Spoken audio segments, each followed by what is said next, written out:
Welcome to Write to Publish, your go-to podcast for all things writing and publishing. I'm Karen Stanley, a 14 times published author and the founder of Mabel and Stanley Publishing. Join me as I share a multitude of tips and insights drawn from my own writing and publishing journey. We'll be hearing from some inspirational authors too, who will share their writing experiences and top tips for success.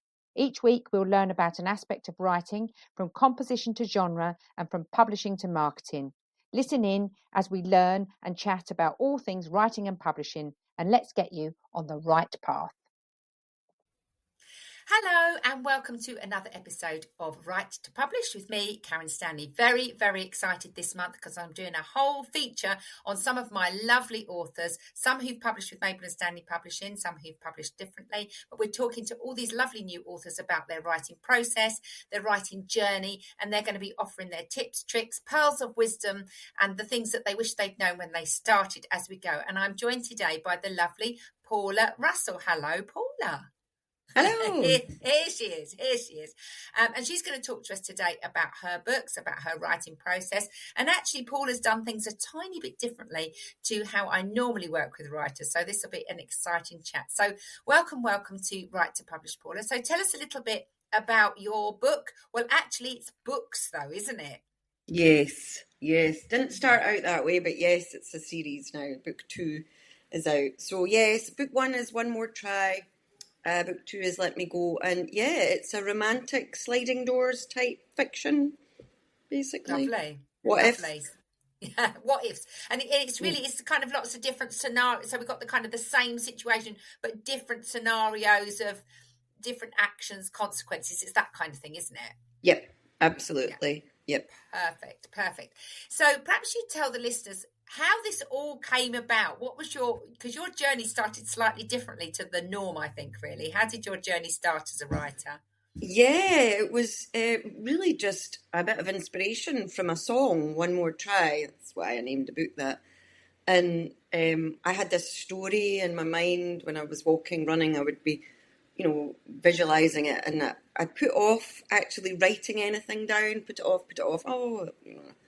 And eventually in lockdown, I started writing it thinking, well, I'll probably get a page in and that'll be it. And it was the complete opposite. As you know, I couldn't stop writing. The characters just developed. And as you said, the different scenarios. What if this? What if that? So yeah, it was really, really quite interesting. So that's how I've done things differently. I wrote a lot. In fact, tell people, how many books did you write? So there's enough for 6 if all goes well. Yeah, wow. Because some of the latter ones, there's less of it. I did keep writing the bones of it, if you like. Mm. So I've still to go back to them. But I'm thinking at least 4, possibly 6. Wow. And so when you started writing, obviously you wrote the first 2 in quite a bit of detail, but did you kind of start writing with the whole different range of scenarios in mind, or did you write one scenario and then another one came to you? How did that work for you? No, that's great. That's a good question because it was really interesting. The first story that I wrote was the only one that I had in my head, but once I started just pondering it more, and as you know, the characters develop as you get more into the story and write more. And I just kept thinking, what about this? And yeah, so it did definitely develop over time. And I loved it. I loved the whole, how much it sparked my imagination. It was great. It's funny that, isn't it? As a writer, and my brother once joked, I was writing one of my books and I sat down and I said, and I'd put a post out, I don't know, on Facebook, said, I'm writing again today. I can't wait to find out what happens. And my brother actually rang me and went, is that really what you do? You just sit down and home. And I said, it's amazing, really, when you kind of allow that creative stream of consciousness to come. Yep. And if you know your characters really well, which I imagine, we'll talk about your characters in a minute, you know them as if they were real people. It's a tiny bit of a weird world that we inhabit as writers, but it's amazing. They do almost guide you down the story, don't they? The story sort of almost, sometimes you're not really sure what's going to happen until you start writing, and it unravels before your very eyes. Actually, they do, and some of the characters came into it more and more as I kept writing. The ones that weren't quite so prominent at first, they kind of grew a personality, if you like. And yeah, but it's amazing because until you're there, I guess you don't really know. No, You don't think no. about it that way. And I'm going to ask you a question now. You're going to think I'm weird.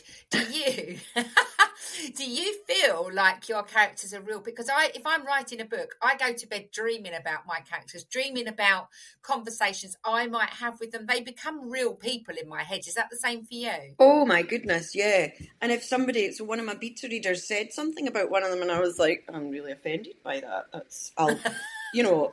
I'll be telling them, Yes, you do. You feel like they're your family, they're your friends, they're real people, part of your life. Yeah. Sure. It's like an imaginary friend kind of scenario. It's bizarre, actually. You have conversations in the shower between two of your characters, real conversations. It feels so real.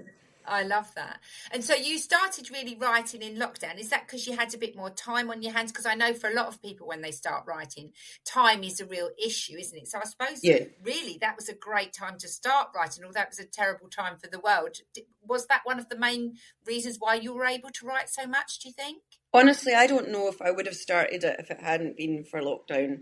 There was, we weren't going anywhere. We weren't doing anything. I wasn't taking my son to football. I wasn't, doing all these other things, classes. And I actually did remember thinking, if I don't start it now, when am I ever going to start it? And because it just flowed, I wouldn't have been able to do that if I'd had normal life happening, everything going on. So yeah, totally. That's interesting. Totally. And what's your writing? Do you have any rituals? Do you have any kind of processes? Do you have any routines that you do when you write? Do you have a favourite time of day? What does your writing routine look like? It's as and when I can, but I do need space. I love the local library. I love to go there for a whole day on a Saturday, and I honestly, I still am amazed by how much I get done, whether I'm writing, editing, doing social media. I just get so much done because that's all I'm focused on. And it's great. Or even the local coffee shop, but there's more distractions there, Yeah, I have to be in a quiet zone. I'm really easily distracted anyway, Headphones. So I can't have lots of stuff. I can't have lots of stuff going on. And so because your writing process was slightly different. So when you came to me, for the listeners, Paula is a member of my academy. So we meet monthly and we talk about targets, we talk about processes. And Paula's now published 2 books with Mabel and Stanley Publishing. She's got one more try. I nearly got them around the wrong way. And Let Me Go, both of which have achieved bestseller status. We'll come back to that in a minute, Paula. But because you came to me with these books already written, what are we going to talk about now, do you think? Editing. Yeah. Do you want to tell the listeners how that was for you? Well, what kind of process that is? Do you know, it's really funny because and I see it all on social media, people don't like editing. It's really hard. It's really anxious. I actually really quite enjoyed it, probably because as you say, I was a bit different to everybody else. Yeah. It was the way I could see things take shape once you'd helped me through that, and once we edited it, I was like, wow, it's starting to really feel like a book now and not just a story that I wrote in lockdown, I think there's so much good about it. Yeah, it's daunting at first, and we did obviously talk about the story arc, but really I wasn't that far away. I just had to reverse engineer a few things, really. Yeah. And you were great. You were really great at taking on board feedback, because some people find that difficult because there is a lot of, when I say criticism, I mean constructive criticism. I mean, it should come from a good place. It should come from someone who you trust, whose opinion you trust.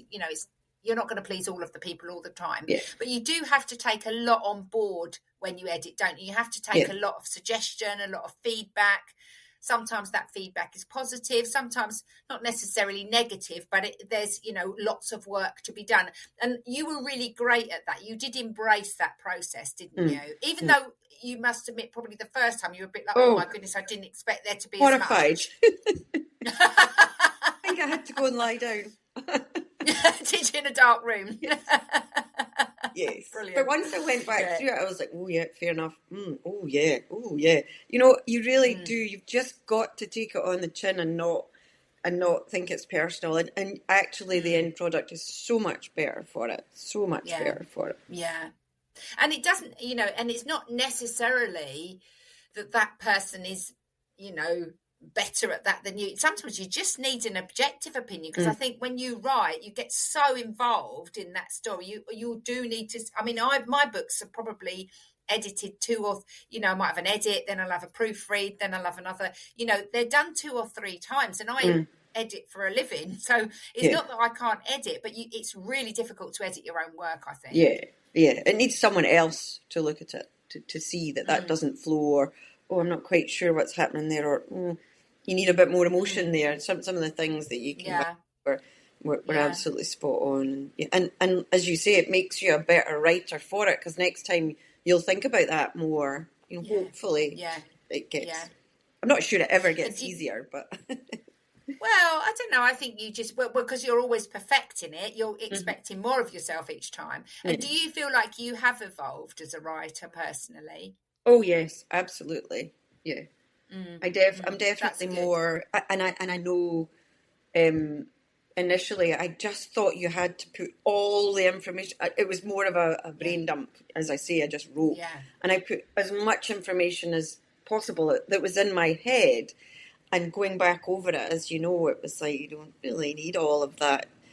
I get that you want to build the scene to an extent, but you don't need to know what everybody's wearing or where everybody's standing. That was something that I just thought you must have all information, and it's just one of the things I've learned, I guess. But I've definitely evolved, I think.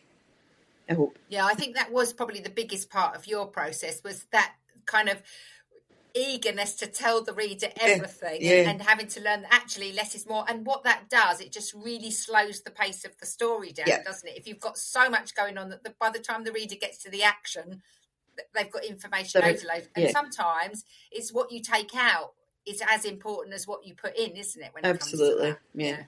And thinking about what the key points is you want to get across in the scene, things like that. Absolutely. What's the most relevant? What is the action here? What's the most relevant? Yeah. So thinking about that, then obviously I presume you enjoy the writing process itself. Do you? Yes, absolutely.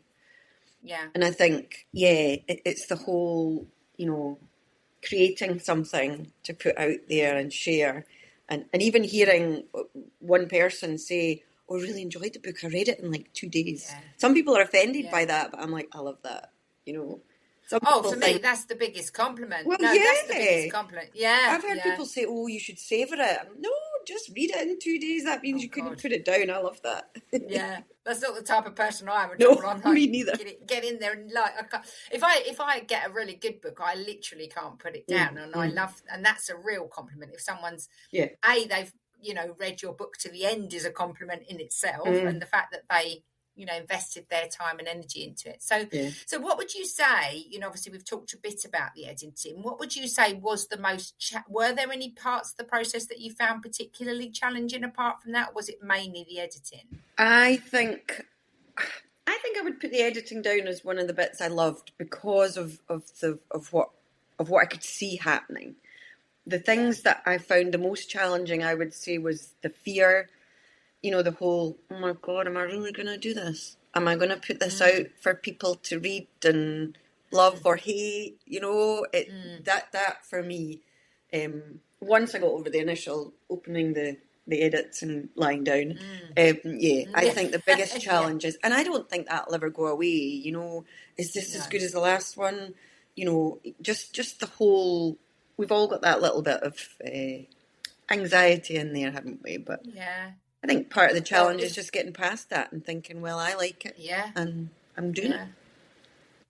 Do you know, I was just talking with someone else today about that, and without fail, I never, ever help an author to launch a book where they don't have a wobble right before, because it's such an emotive process, and you pour such a lot of your spirit, and also you are sticking your head above the parapet a little bit, aren't you? You are putting yourself out there for criticism, as it were. Yep. So it's going to be, is a bit like a book baby, isn't it? Absolutely. Sending it off Yeah, to school. you know. It's first day of school Yeah. out in the world. I know. A wobble It's is a bit good way of putting vulnerable. it. It's almost part of the Yeah. steps of the process. Wobble, release.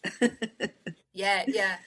But I know obviously we've worked together a couple of times now, and you know, describe that feeling when you actually launched your book and you see your book there and people are buying it. I mean, I try to tell people there's no feeling like that, is there? Oh, there isn't. And actually, I had a release party just on Friday for book 2, and people were saying to me, "Oh, you know, you've been there, done it now," and it doesn't wear off. I still had that feeling with book 2. Oh my God, this is my book. I love it. Just opening the pages and seeing my words.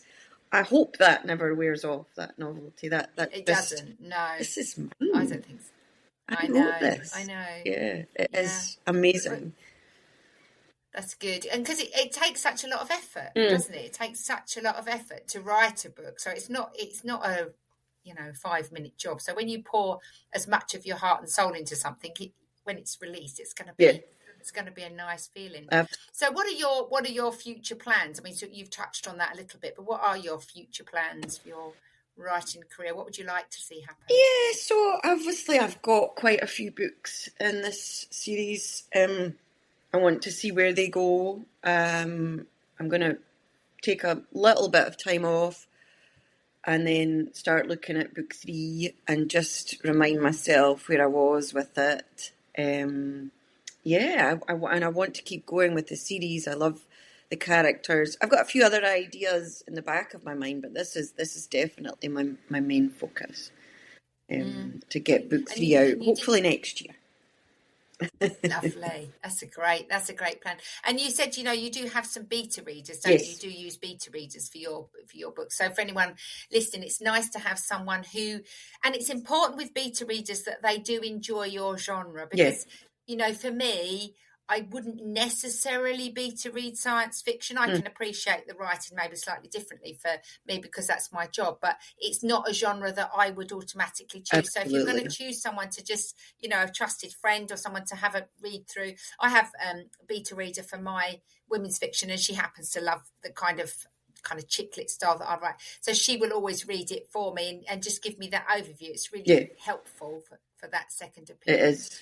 I remember you said that as well. You write for one person. You can't please everybody. Just write for one person, and then you can't really go wrong. Yeah. But I've got a couple of beta readers. One is definitely more into that genre than the other, but they're great, and they're great at just being constructive, giving good feedback. They won't just say, "Oh, it's great," or "Oh, it's rubbish."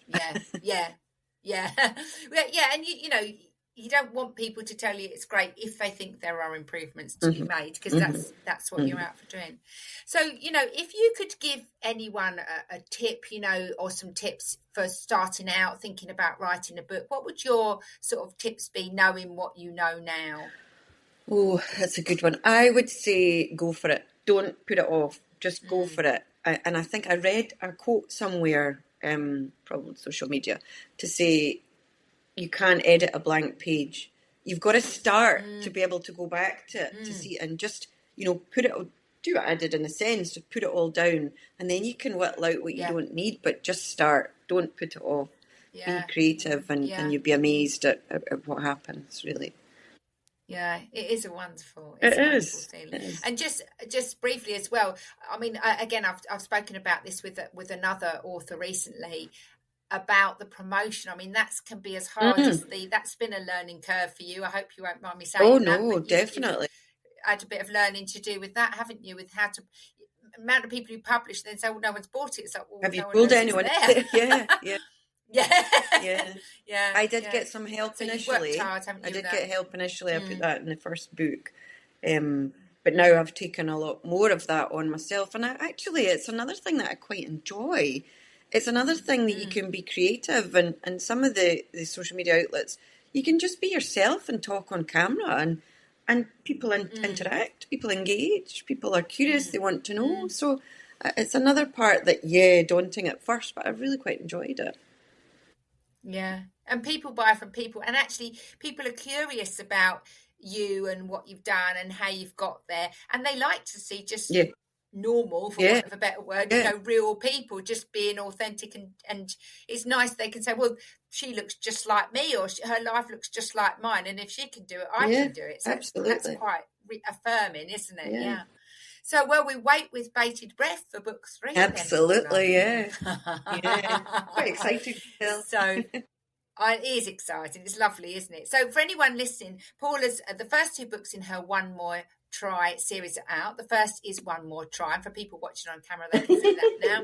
And the second is Let Me Go. If you're listening, you'll just have to get that in the comments.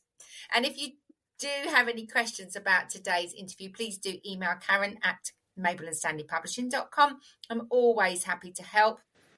I understand how difficult the process can be, the whole learning curve of publishing, promoting. It's a bit of a minefield, but it's I think Paula will agree, it's well worth the effort. It's well worth the effort. So thank you so much for joining us today, Paula, and thank you for being part of the Academy. Thank you for being part of the Mabel and Stanley Hall of Fame. You'll see Paula's books on the Mabel and Stanley website, and you'll see her being shared out on the social media platforms from time to time. So thank you for everything, for all your help, for all the guidance through all the process, the good and the bad, all worth it. It's been good. I'm glad. You've been a joy to work with. You've been really receptive of comments and worked hard, and that hard work pays off, doesn't it? What you get is a really much better product. Absolutely, at the end that you can be really proud of. So lovely, well done. Great. Thank you for joining us. Thank you for listening. See you all again soon,